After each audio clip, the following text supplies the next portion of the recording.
The lights in the grand foyer of the Avalon Hotel twinkled like constellations, each sparkling bulb reflecting off the polished marble floors. I stood near the entrance, heart tapping a rapid rhythm against my ribcage, clutching the oversized program in trembling fingers. Tonight was the annual Innovators in Community Gala, an event I had circled on my calendar for months. Not just because it was a chance to celebrate meaningful work, but because I'd been nominated for the Changemaker Award, a recognition that would validate every late night, every struggle, every risk I'd taken to build Hope Bridge, the nonprofit mentorship program I'd founded 2 years ago. I should have been floating, buoyed by excitement. Instead, I felt the weight of expectation, the pressure of every supportive email from volunteers, every hopeful face of a mentee. I'd rehearsed my acceptance speech in the mirror, imagining that moment when I'd step onto the stage, the audience's applause washing away doubts, the golden statuette warm in my hand. But as I scanned the cluster of elegantly dressed professionals, I noticed something strange, eyes drifting away from me, murmurs passing like a breeze, even a discreet glance or two at the stage curtain, almost as if everyone was waiting for someone else. My friend and fellow nominee, Daniel Reyes, joined me, his tuxedo neatly tailored, his grin self-assured. "Nervous?" he asked, wrapping an arm around my shoulders. I forced a smile. "A bit." The program's inner page bore their names: Daniel Reyes, Innovator in Environmental Justice, and my own Alexandra Lex Morgan, Changemaker Award. The order felt equal, but the murmurs suggested otherwise. He squeezed my shoulder. "I'll let you have the stage tonight. You deserve it." "Thanks," I whispered, though my gut twisted. Daniel was brilliant. He'd single-handedly organized urban tree planting campaigns that transformed concrete neighborhoods. But Hope Bridge had changed hundreds of young lives through careers, scholarships, and self-esteem.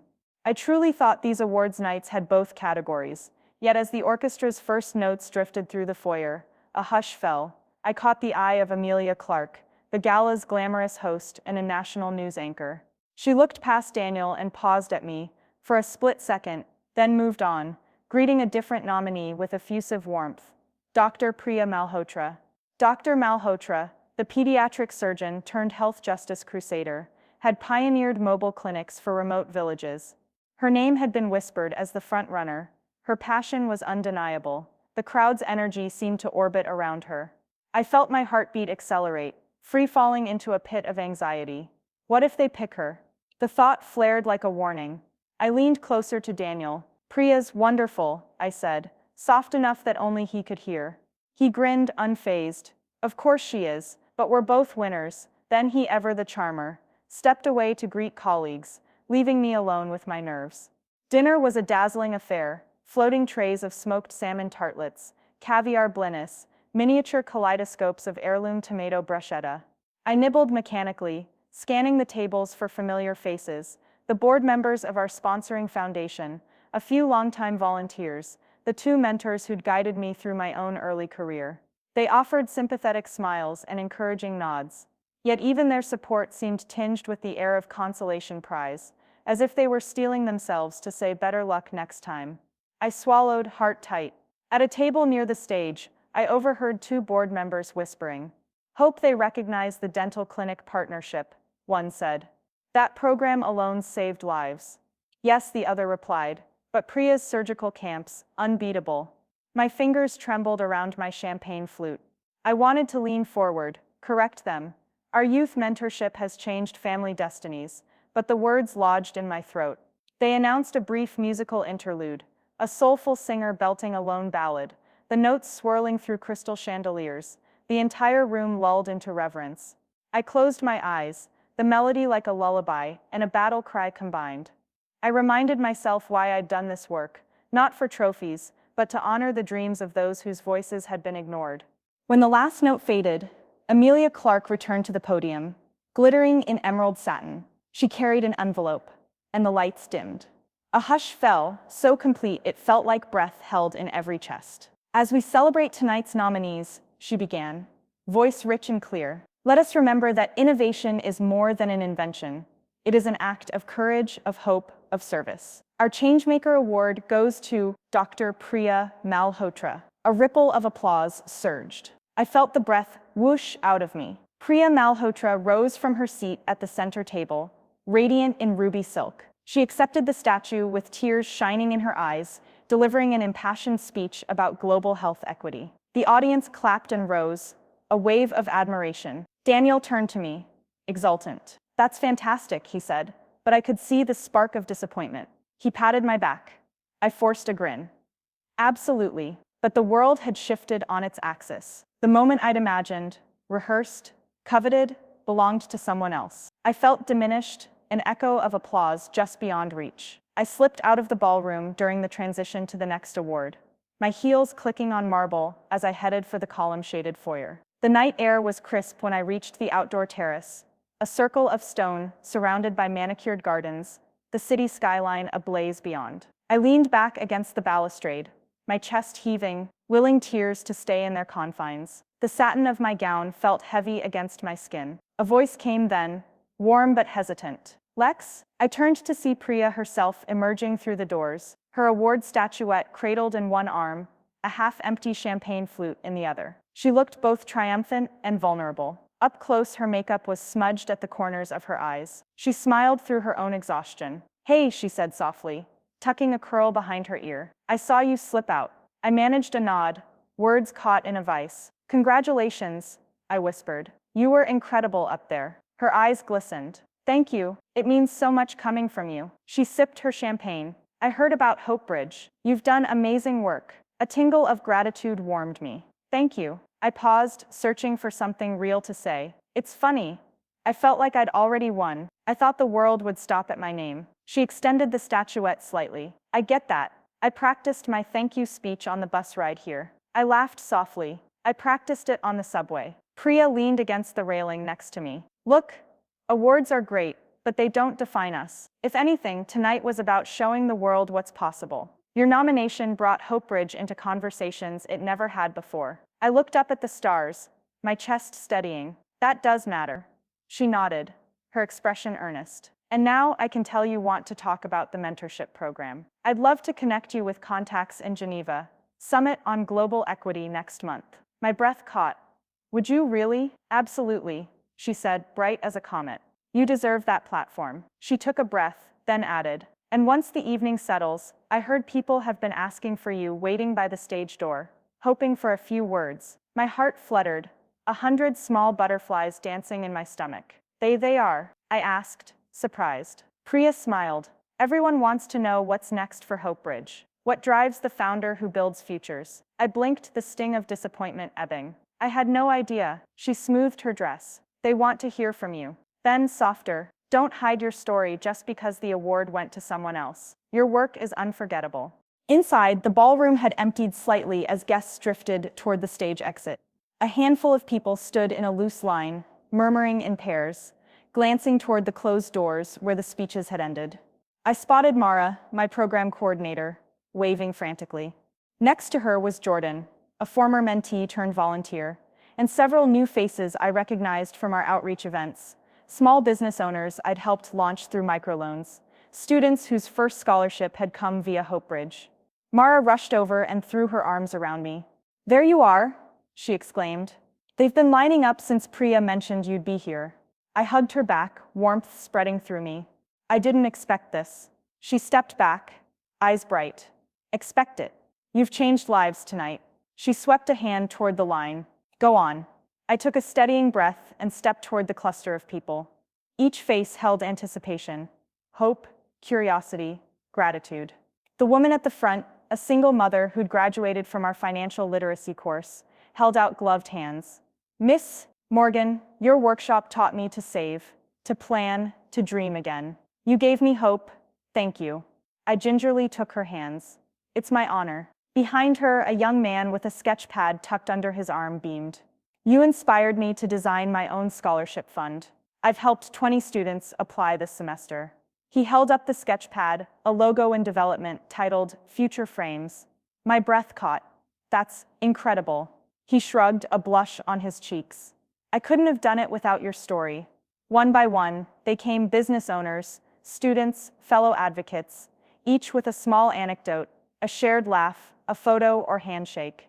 The sting of being passed over for the award faded into the background as I realized this moment was bigger than any trophy. This was the heart of Hope Bridge, the community it created, the ripple effects in real lives. Finally, as the line dwindled to a close, I paused under the grand chandelier.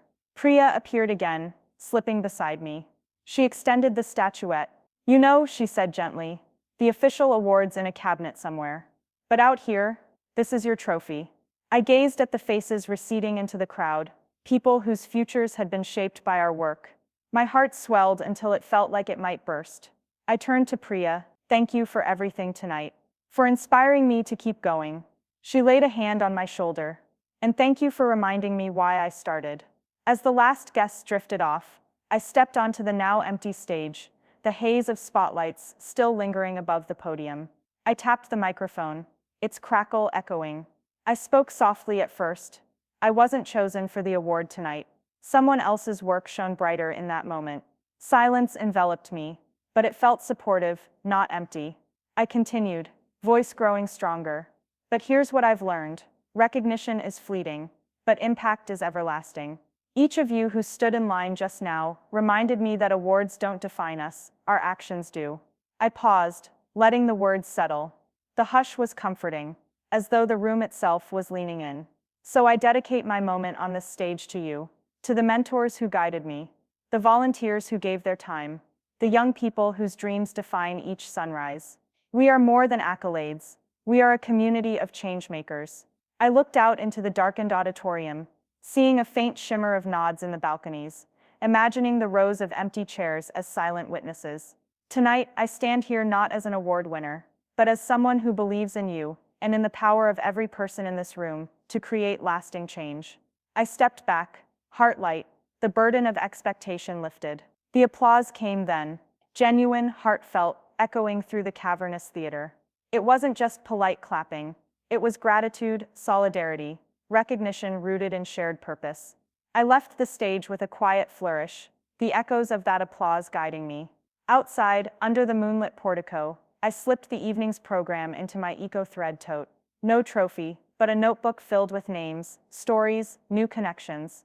The world had picked someone else for the award, but tonight I found something far more precious, a line of people who believed in me, who had waited to hear my story. And as I slipped into the night, I knew the real work, the work that truly mattered, was only just beginning. I woke the next morning to the soft glow of dawn, creeping through my curtains, and the heavy buzz of messages on my phone.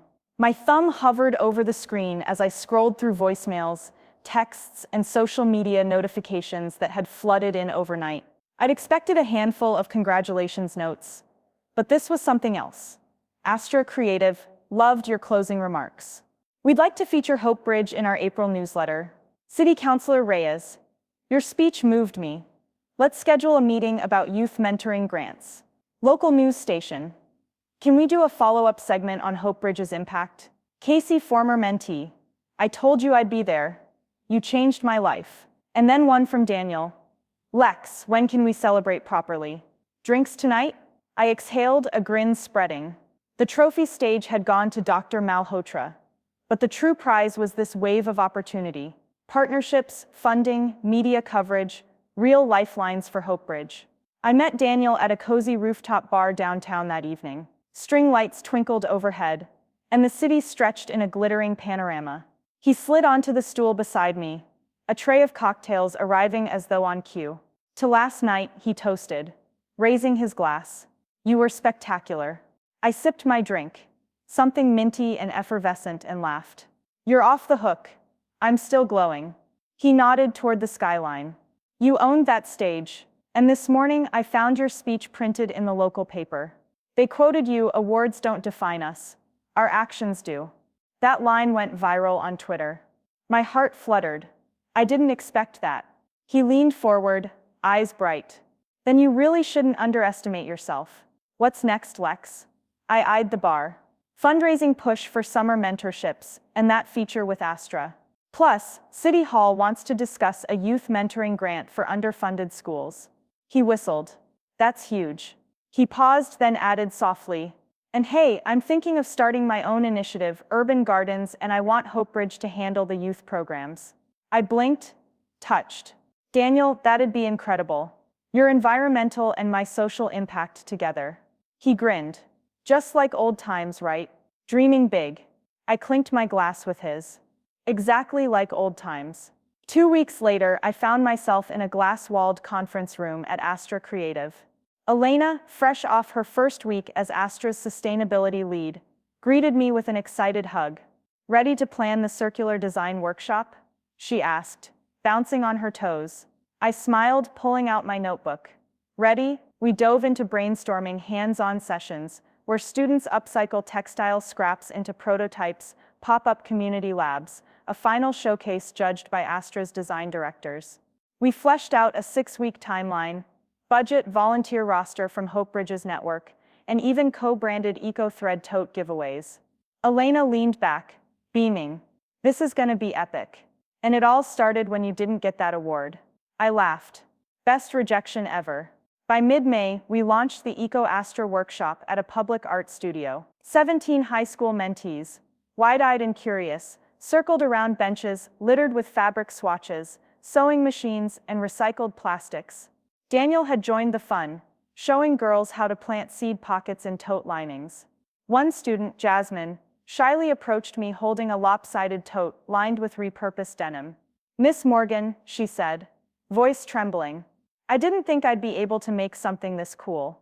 I crouched to her level. "You did it, Jasmine. You turned something old into something new. That's design, and that's hope." Her grin lit the room. My chest swelled. This was impact made real. Line by line, stitch by stitch. That evening, tired but elated, I opened my laptop to record the latest episode of Threads of Truth. Instead of a confessional monologue, I started with a live clip from the workshop. Children cheering as Jasmine held up her tote.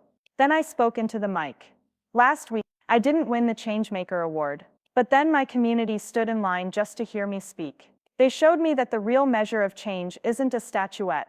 It's the people you inspire, the doors you open, the courage you give."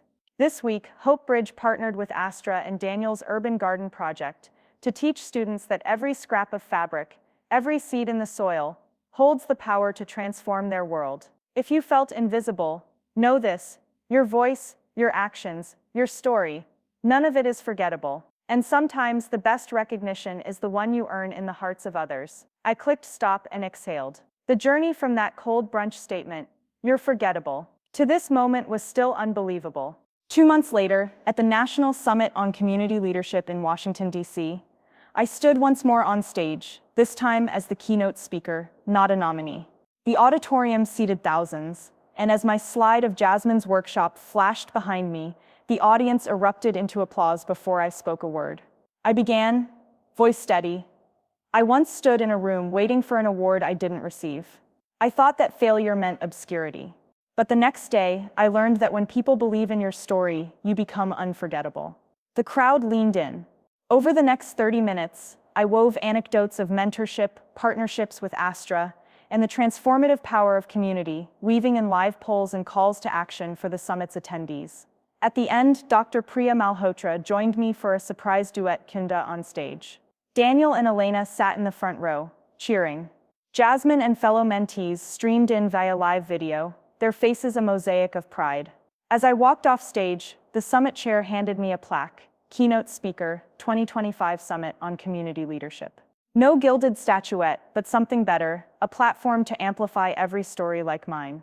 Back home, I pinned that plaque beside my old program from the gala where I'd been passed over. Below it, I added a small sketch, Jasmine's first tote, with her name scribbled in marker. Together, they formed a visual timeline of rejection, resilience, and recognition redefined. One evening, I revisited the gala video. I spotted myself in the audience, tense, waiting. I paused and pressed play just as Amelia Clark closed the envelope. I let that moment linger, then fast-forwarded to my own speech clip, the hush, the applause, the line of volunteers. Then I ended with Jasmine's workshop clip, "Cheers once more." I smiled, exhaling deeply. Influence wasn't about trophies, it was about lifting others. And in that realization, I had won, accolade or no accolade, a heart that remembered every life I'd touched and every life that had touched mine. The next morning, I walked into the studio to find Daniel, Elena, and Priya waiting. They each held a small card, "To Lex, unforgettable friend, mentor, changemaker." We toasted with mugs of tea, the sunlight painting our smiles gold. Together, we were more than award winners. We were a movement, and as I looked at their faces, our friendship, our collaboration, I knew this was only the beginning of stories that would never be forgotten.